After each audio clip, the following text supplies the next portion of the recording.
Johan, sal jy asseblief hierdie somatologie saga en ons skrywe aan die minister van Gesondheid bietjie uitpak? So wat gebeur basies is Allied Health wil hê dat alle somatologe op 'n register geplaas word.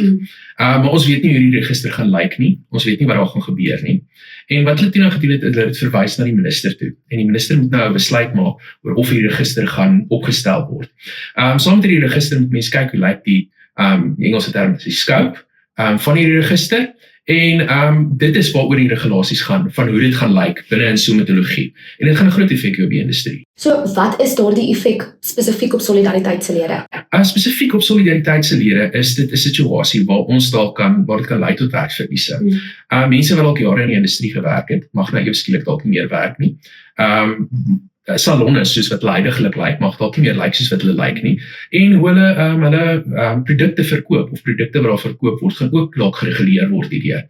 En hoe dit verkoop kan word. En dit is vir ons 'n kwessie, want dit kan lei tot werksverliese en grootskaalse werksverliese. So dis hoekom Solidariteit betrokke is. So jy sê nou Solidariteit raak betrokke, hoe raak ons betrokke? Goed. So ons het die skryf aan die minister gerig, dat ons deelneem aan die openbare proses. Ons wil dan ook mense uit die industrie saamkry om in die openbaar kommentaar te lewer, want met wetgewing en die implementering van regulasies of enige wysigings soos dit, is die heel belangrikste ding eintlik dat daar openbare kommentaarproses. En ons wil aktief deelneem aan daai openbare kommentaarproses. Ons wil ook hê ons lede moet daaraan deelneem en ander mense uit die industrie ook uit.